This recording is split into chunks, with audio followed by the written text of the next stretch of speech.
Selamat pagi, Shalom, berjumpa dengan gue, Chris, Unlimited and Encouragement.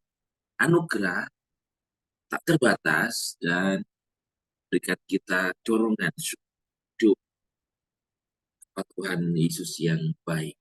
Gue, saya, bukan saya kuku, tetapi saya adalah Yesus Kristus.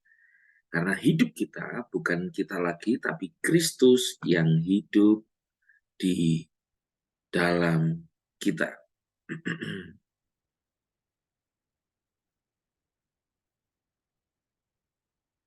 Iya, saudara, hidup kita bukan kita lagi, tapi Kristus yang hidup di dalam kita. Katakan bersama saya, hidupku bukan aku lagi, tapi Kristus yang hidup di dalamku. Satu, dua, tiga. Hidupku bukan aku lagi, tapi Kristus hidup di dalamku. Itulah kekristenan yang sesungguhnya, saudara. Ketika uh, tidak mengenal tentang Yesus Kristus, karena belum mengenal Yesus Kristus dan firman-Nya, maka hidup itu menjadi seperti biasa saja, saudara. Yaitu seperti biasa dalam arti adalah hidup yang eh, pada umumnya orang, oh aku hidup dan ada Tuhan. Cuman gitu doang. Padahal lebih jauh jauh lebih indah, jauh lebih dahsyat, jauh lebih keren daripada oh aku hidup dan ada Tuhan. Lebih dari itu. Tapi kita hidup, ternyata hidupku bukan aku lagi, tapi Kristus yang hidup di dalam aku. Coba ya kita membaca dalam Galatia pasal 2 ayat yang ke-20 sebelumnya. Di sana dikatakan eh, dalam Galatia pasal yang ke-2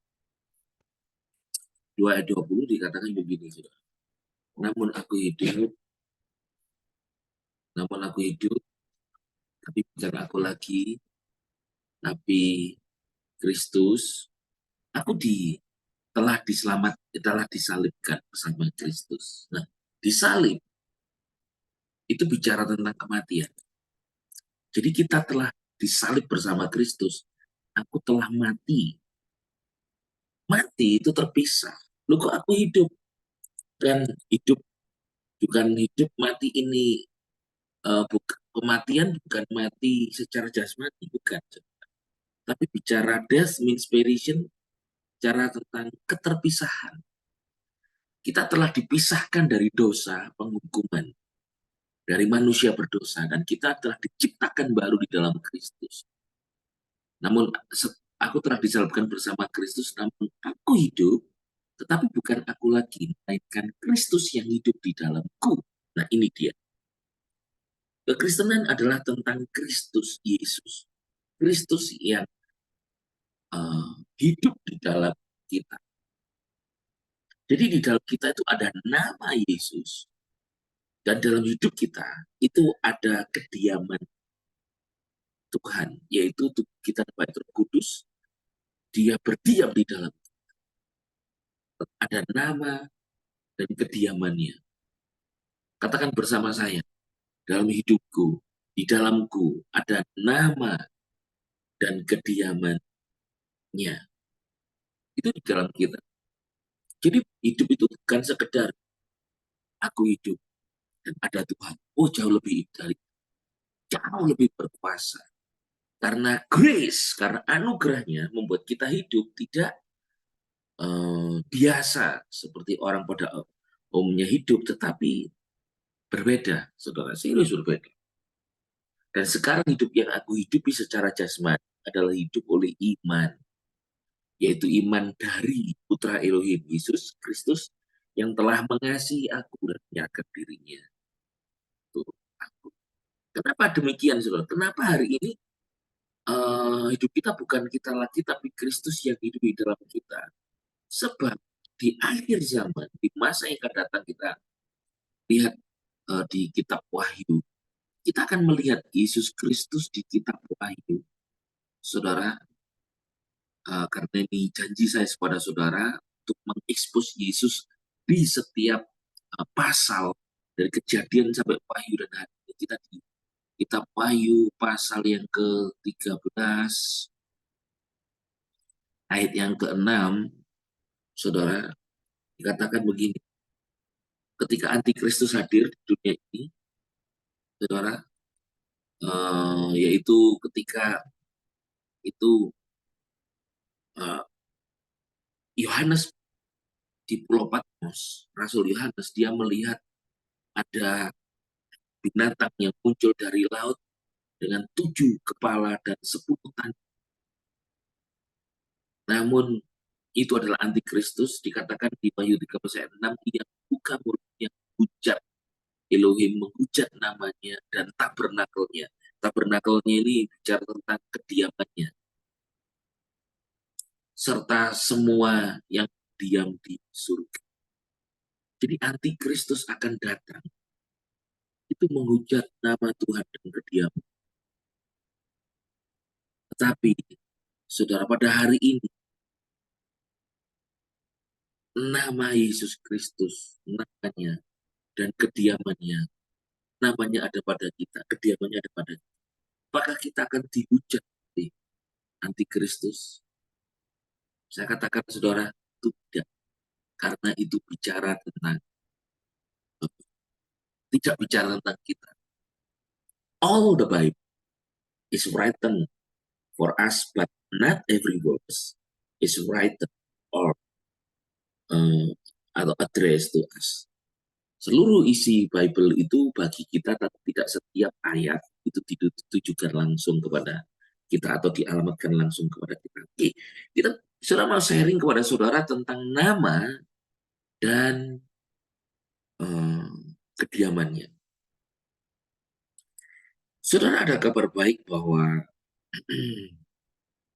pada waktu Yesus di bumi, dikatakan adalah pada waktu Yesus di bumi, itu firman Tuhan dalam Yohanes pasal pertama ayat yang ke-14 dikatakan bahwa firman itu yang telah menjadi manusia. Firman jadi manusia. Dikatakan bahwa firman itu telah menjadi manusia dan dia di antara kita. Firman itu berdiam di antara kita.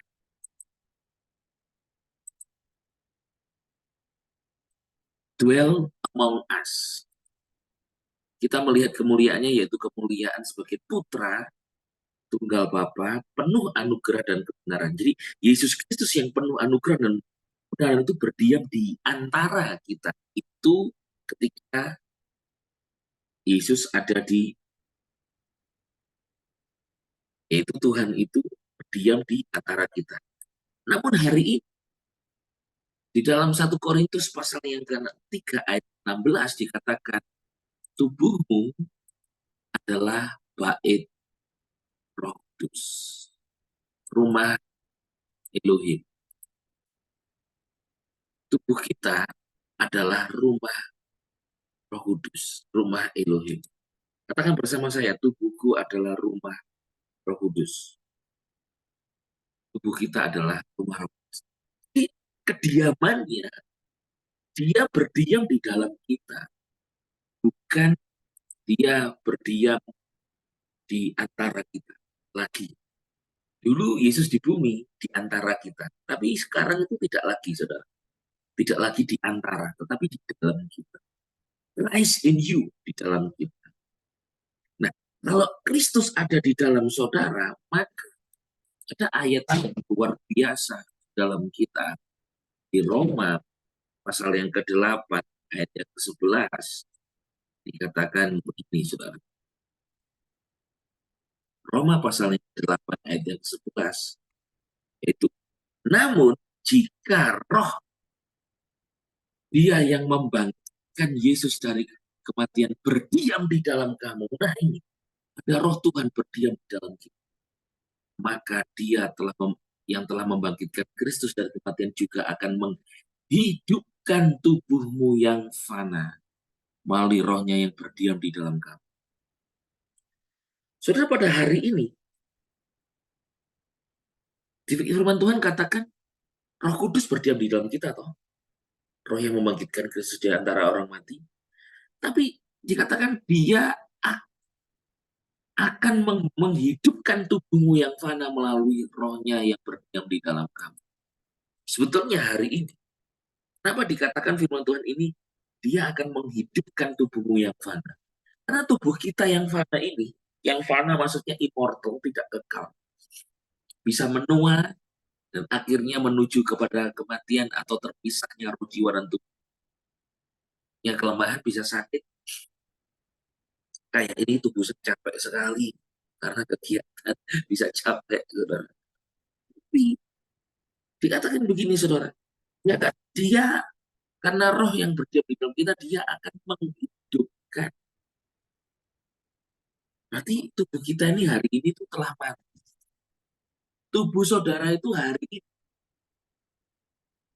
itu telah mati. Mati itu artinya terpisah. Yaitu terpisah dari dosa. Katakan bersama saya, tubuhku telah mati. Yaitu telah terpisah dari dosa. Makanya tubuh saudara menjadi rumah Roh Kudus. Artinya begini, saudara. Meskipun kita hidup di dunia ini, tetapi ada Tuhan yang tinggal di dalam. Tadi di awal saya katakan kepada saudara bahwa hidup tidak sekedar bahwa kita hidup dan ada Tuhan. Tetapi Holy Spirit dwell in you. Kalau Roh Kudus tinggal dan diam dalam saudara, artinya meskipun hidup kita, tubuh kita fana, tapi Tuhan berkenan ada bersama dengan kita. Katakan bersama saya, meskipun tubuhku fana, tapi Roh Kudus berkenan tinggal di dalamku. Kalau Roh Kudus, Tuhan, Christ in you tinggal di dalam saudara. Saudara menghadapi apapun di dunia ini, engkau tidak sendirian. Saudara tidak sendirian. Saudara tidak sendirian. Ini kabar baik bagi saudara, engkau yang sakit, di rumah sakit, di UGD, tidak ada yang nungguin kecuali suster. Engkau tidak sendirian. Engkau yang hidup bekerja di luar negeri, tidak ada saudara. Kabar baiknya, engkau tidak sendirian. Ada nama Yesus di dalam hidupmu yang berkuasa. Ada kediamannya, dia dwell in you, Roh Kudus, di dalam. Engkau yang bekerja merantau di luar kota, luar negeri. Ada Kristus di dalam. God dwell in you. Berdiam. Nah, kalau ada roh Tuhan berdiam di dalammu, maka ada kuasa yang berdiam di dalammu. Bersama saya, ada kuasa yang berdiam di dalam itu, heavenly power, kuasa surga berdiam dalam hidup.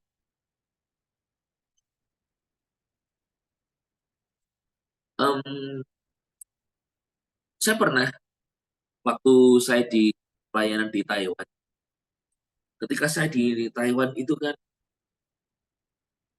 saya tinggal di apartemen di lantai 9, saya ingat waktu di kota Chungli, di apartemen lantai 9, kota Chungli. Lalu kan saya setiap bulan itu kan ke Hong Kong. Um, Tadi malam saya ditanya oleh Pastor Yusa ketika dalam perjalanan dari Malang ke, waktu di tol, di perjalanan Malang ke Surabaya, ditanya begini, wah, kamu sudah berapa kali kok ke Hong Kong? Wah, ada puluhan kali saya ke Hong Kong pada waktu itu, Pastor. Karena setiap bulan harus, dalam waktu 3 tahun itu setiap bulan saya harus keluar ke Hong Kong karena visanya, visa turis, bukan visa misionaris.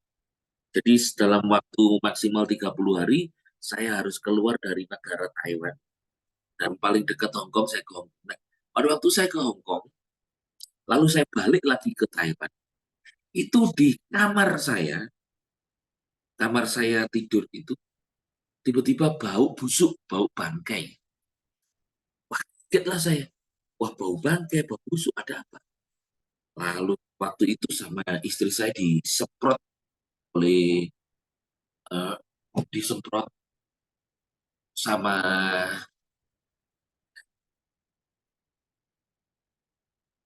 baik fresh gitu, semacam baik fresh atau harum ruangan.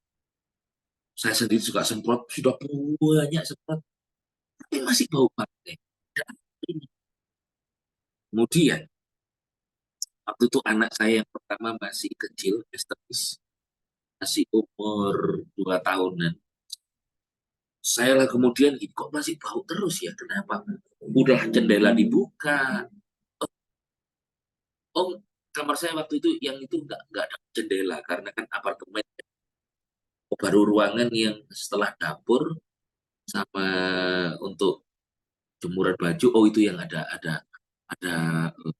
jendela lantai 9. Kemudian di apartemen itu jendela semua saya bukain masih bau juga. Kemudian saya ingat, oh iya ya, ada Tuhan. Kemudian saya cuma berdoa gini, Tuhan, dalam nama Yesus keluar semua bangkai. Bau. Iya, saudara. Tiba-tiba nggak lama setelah itu baunya hilang. Disemprot pengaruh ruangan nggak hilang. Cuman aku percaya, aku ada di sini. Kau semua ada roh jahat baginya pergi pada waktu itu gitu, saudara. Saya berdiam dulu sejenak di sana, kemudian hilang sendiri baunya itu. Bukan berarti kena pengaruh ruangan. Tapi saya percaya, saudara, tidak ada kuasa roh jahat di mana yang dapat berdiam di sekitar kita ketika kita ada di situ sebab ada Kristus dalam kita. Tapi ya kemudian ya kan saya melayani namanya jemaat, ceritanya jadi lain. Saya cerita ke jemaat, saudara saya pulang dari Hongkong kemarin, tiba-tiba bau kamar saya ada roh jahat. Diceritakan ke banyak orang. Di kamarnya kukuh ada setannya, ada setan. Sorry. Oh yang diceritakan setannya, kok diceritakan bukan Yesusnya ya waktu itu kan pengenalan akan Tuhan masih kurang ya. Tapi saya waktu di sana, karena kita hadir, karena di dalam kita ada nama Yesus, tubuh kita kediaman Yesus Kristus, tidak ada kuasa roh jahat, bau bangkai yang mengganggu. Surat tempat rumah kediaman kita bisa diduduki oleh kuasa roh jahat yang lain. Tapi engkau, di dalam dirimu ada Roh Kudus, ada Yesus. Tidak bisa diduduki oleh kuasa roh jahat. Ada perlindungan sempurna. Ada hadirat Tuhan, ada kuasa Tuhan. Sekali lagi, hidupmu, tubuhmu ada nama Yesus. Tubuhmu ada itu kediaman Tuhan. Ada nama Yesus yang berkuasa, berdiam dalammu. Ada kuasa Yesus yang berdiam dalammu. Tak satu pun kuasa dapat menyentuh engkau. Justru itu memberi kuasa kepada untuk apa? Engkau berkemenangan. Katakan amin. Dan kuasa itu menolong saudara. Kristus berdiam di dalam diri saudara. Perhatikan, Daud saja. So, Daud itu sampai berkata loh kepada Goliat. Dia berkata kepada Goliat bahwa engkau datang dengan tombak, dengan lembing, gitu kan. Tapi aku datang dengan nama Yahweh Elohim. Daud percaya dia disertai nama Tuhan. Dikatakan di 1 Samuel pasal 17 ayat 45. 1 Samuel pasal 17 ayat yang ke-45. Daud berkata kepada Goliat, tantangannya itu musuhnya di depan. Lalu Daud berkata kepada orang Filistin, engkau mendatangi dengan pedang, tombak, dan dengan lembing. Namun aku, kata Daud, datang kepadamu di dalam nama Yahweh. Aku datang kepadamu dengan nama Yahweh Sebaot, Yahweh semesta alam, Elohim barisan Israel yang telah engkau rendahkan. Jadi Daud sendiri percaya bahwa dia disertai nama Tuhan, disertai nama Tuhan, dan dia menghadapi Goliat menang. Saudara, karena engkau di dalammu ada nama Yesus Kristus, bahkan dia berdiam, rohnya yang kudus berdiam dalam saudara, engkau ini disertai kemenangan Tuhan. Yang pertama, engkau disertai kuasa Tuhan. Yang kedua, engkau disertai kemenangan. Katakan bersama saya, aku disertai kemenangan. Dan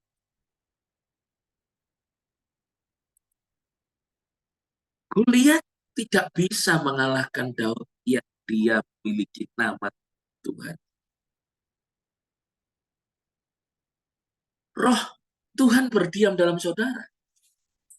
Ada kemenangan yang menyertai saudara. Kabar baiknya, setiap pencobaan yang terjadi dalam hidupmu, setiap tantangan, masalah, kemustahilan, besarnya masalah dalam hidupmu, tidak dapat mengalahkanmu. Engkau punya potensi menang terhadap masalah dan kemustahilanmu. Saya bersyukur, saudara, kalau saudara kemarin melihat di video saya hari Rabu kemarin, itu anugerah bagi saya, saudara. Di Rabu kemarin doa malam, festival doa, membuka gerbang visi penglihatan. Saudara melihat kan, saudara tahu sendiri loh. Saya ini sudah pakai masker, sengaja saya pakai masker, dan saya bersembunyi. Sudah sepokoknya cari tempat yang dia tidak melihat saya. Tapi dari mimbar, bisa-bisanya saya dipanggil. Saya mau berdoa untuk Pastor Kuku karena ada pesan Tuhan yang khusus buat Pastor yang tadi menjemput saya. Pastor Kuku, mana? Maju ke depan. Altar call sudah selesai. Beliau sudah selesai khotbah dan selesai mendoakan semua jemaat yang maju altar call. Saya masih dicari, disuruh maju. Saya spesial gitu. Beliau turun dari mimbar hanya untuk mendoakan saya dicari, saya maju. Kemudian saya didoakan. Bayangin loh. Artinya gini. Lalu ada yang ngomong pada saya gini, kamu mau bersembunyi, kamu bisa bersembunyi dari manusia, tapi kamu tidak bisa bersembunyi dari Tuhan. Ya benar juga. Saya sudah bersembunyi, tapi saya dipanggil. Lalu kemudian kan saya dinubuatin gini, engkau akan menerima roh kemustahilan. Tidak ada yang mustahil padamu. Engkau akan terima sesuatu yang besar yang tidak engkau minta, tetapi diberi. Wih, itu anugerah, saudara. Dan bagi saya, roh Kristus ada di dalamku. Aku sudah menerimanya. Saudara bisa lihat nubuatan yang diberikan kepada saya itu di YouTube yang kemarin di Hana TV, yang judulnya adalah Festival Doa Membuka Gerbang Penglihatan. Kemarin saya lihat lagi, saya dengerin lagi gitu. Dan, saudara, saya mau beritahu sama saudara begini, under grace hari ini, di dalam Kristus, semua yang baik yang dari Tuhan itu sudah ada pada saudara. Kalau nubuatan datang kepada kita, itu konfirmasi. Konfirmasi bahwa yang menyertaimu, itu saya percaya, bukan cuma saya. Tetapi semua engkau yang ikut di gue pagi ini, ada nama Yesus dalam hidupmu. artinya ada kuasa, ada kemenangan. Dan engkau, tubuhmu adalah kediamannya. Christ dwell in your heart. Roh Kudus berdiam dalam hidupmu, dalam tubuh. Your body is the temple of the living God. Maka ada sama dengan yang saya terima. Ada roh kemustahilan dalam hidupmu. Roh kemustahilan ini adalah Roh Kudus supaya engkau menghadapi yang mustahil oleh roh kemustahilan itu, yaitu Kristus. Roh Kudus di dalam engkau dibela sehingga engkau terima dan mengalami yang tidak mustahil. Katakan amin. Mustahil Daud mengalahkan Goliat si raksasa itu dan kuat perkasa pengalaman perang. Daud nggak punya pengalaman perang kecuali mengalahkan mengalahkan beruang dan singa, itu pun karena kuasa. Tapi karena ada roh Tuhan menyertai dia dan nama Tuhan menyertai dia, membuat yang mustahil menjadi tidak mustahil. Daud kemenangan. Sama dengan saudara. Dalam hidupmu ada Roh Kudus, ada namanya, ada Kristus dalam.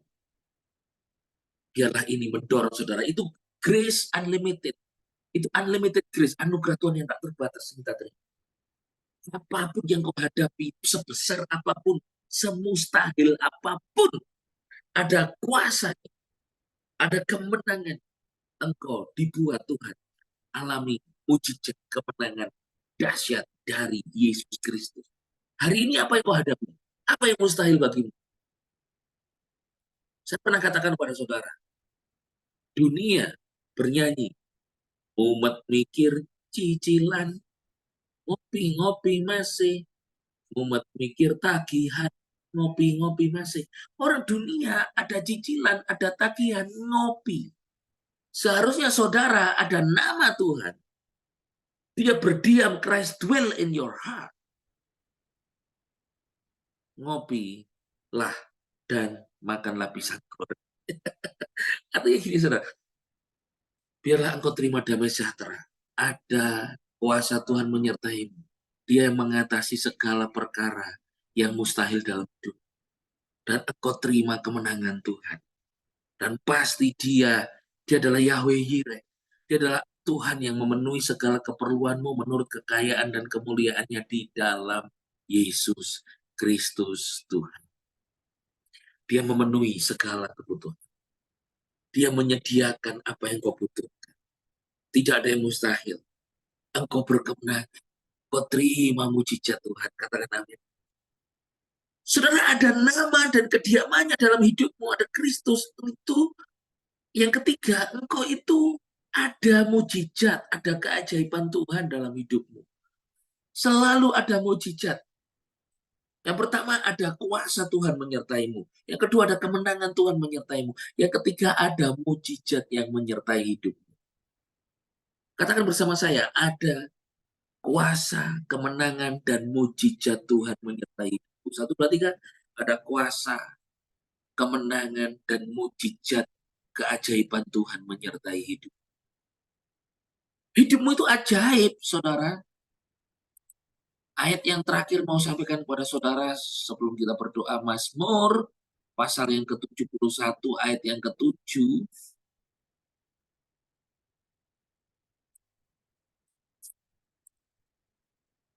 Inilah yang terjadi di dalam hidup kita.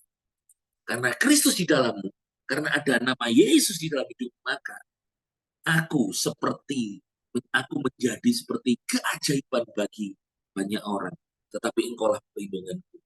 Sekalipun kau punya banyak kelemahan, sekalipun kau punya banyak tantangan, sekalipun engkau punya banyak keterbatasan, dan engkau punya banyak hal yang kau tidak mampu, tapi kabar baiknya, engkau itu menjadi seperti keajaiban. Ada tanda ajaib yang menyertaimu sebab Yesus Kristus perlindunganmu yang kuat. Katakan bersama saya, hidupku disertai keajaiban Tuhan. Dan sepanjang hari ini, engkau terima keajaiban Tuhan, mengalami mujizat Tuhan. Bila ada tantangan di depan hari ini, ada nama Yesus menyertai. Itu kuasa, itu kemenangan, itu mujizat. Dia berdiam dalam hidup.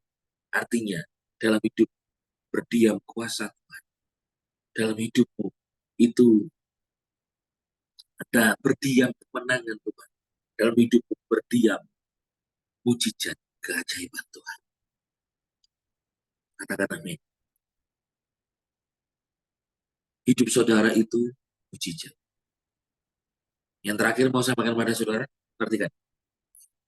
Saat saudara hadir di dunia ini melalui perut kandungan ibu saudara, itu kejadianmu dahsyat dan ajaib ditenun di perut ibu kita. Jadi kita hadir di dunia ini itu sudah dalam keadaan, dalam kejadian dahsyat dan ajaib. Kejadianku dahsyat di perut ibuku. Kau hadir di dunia ini itu sudah mujizat keajaiban. Saudara, kejadianku dahsyat di perut ibu. Saudara, kejadianmu itu dahsyat loh di dalam perut ibu saudara. Di perut ibu kita. Katakan amin. Kejadian saudara itu dahsyat di perut ibu kita. Nah, kita datang ke dunia ini sudah dengan kejadian yang dahsyat loh. Kita sebelum lahir itu. Nah, lalu dikatakan Mazmur tadi, hidup kita itu penuh keajaiban. Nanti pulang ke surga, itu juga penuh keajaiban. Dijemput, dimeterai Roh Kudus yang masih hidup, diubahkan, diangkat, Maranatha, Yesus datang, diangkat. Jadi hidup kita ini hidup yang disertai dengan keajaiban. Karena itu, untuk jaminannya adalah diberi Roh Kudus berdiam dalam diri saudara, ada nama Yesus. Dalam nama Yesus, sepanjang hidupmu, terima mujizat keajaiban. Dan karena nama Yesus ada dalam hidupmu, dan dia berdiam dalam. Haleluya. Apapun yang kau hadapi, semustahil apapun, sebesar apapun masalah, engkau alami kemenangan, mujizat, sukacita, damai. Dibuat Tuhan alami pembelaan yang ajaib. In Christ Jesus. Amin.